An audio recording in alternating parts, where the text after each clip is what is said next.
साथियों जय भीम, नमस्कार। साथियों, बाबा साहब की एक बहुत प्रसिद्ध पुस्तक है जिसका नाम है what Congress and Gandhi have done to the untouchables. तो इस पुस्तक को बाबा साहब ने अपनी एक महिला मित्र को समर्पित किया था। उनको लेडी यफ कह के बुलाते थे। लेडी यफ के बारे में आज हम बहुत संक्षेप में जानकारी देंगे।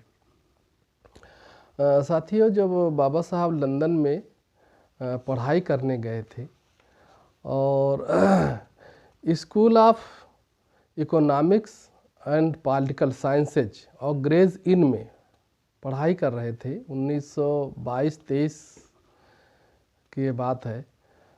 तो वहाँ एक मकान में वो रहते थे। उस मकान मालकिन की एक बेटी थी जिसका नाम था फैनी फिट्जजेराल्ड। अंग्रेजी नाम है, थोड़ा बोलने में कठिनाई हो रही है। तो वह जो है बाबा साहब की बहुत प्रशंसक थी कि बाबा साहब जो है दलित मूवमेंट को जो भारत में चला रहे हैं इसके बारे में वो अध्ययन किया करती थी, क्योंकि वह हाउस ऑफ कॉमन्स में कार्यरत थी। इसके बाबा साहब के मिलने के लिए काफ़ी प्रयासरत थी। तो बाबा साहब से जब पहली मुलाकात हुई तो उसने उत्सुकता बस बाबा साहब को अपने घर पे आमंत्रित किया कि आप हमारे यहाँ सुबह नाश्ते पाइए।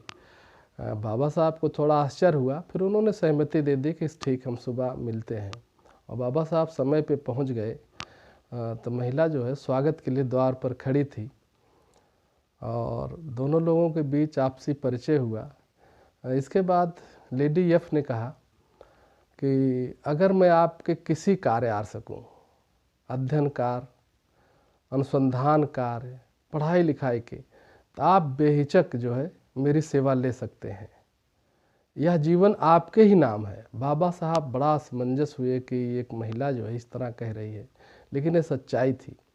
तो बाबा साहब ने अपनी सहमति दे दी।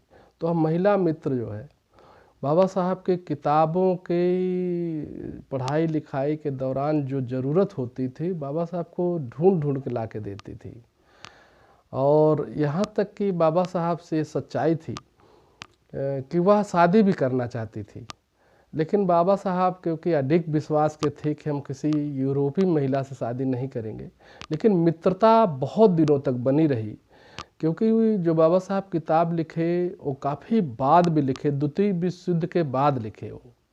और द्वितीय विश्व युद्ध की समाप्ति के बाद वह किताब उनको सुपुर्द किए। और उनको यह अंदेशा भी था, उसमें लिखा भी है कि तुम द्वितीय विश्व युद्ध की मृत जीविका से बच जाओ, तो ये सौभाग्य की बात हुई। यह हुआ कि वह महिला जो है द्वितीय विश्व युद्ध में जीवित बची और बाबा साहब की किताब के समर्पण के लिए तैयार थी।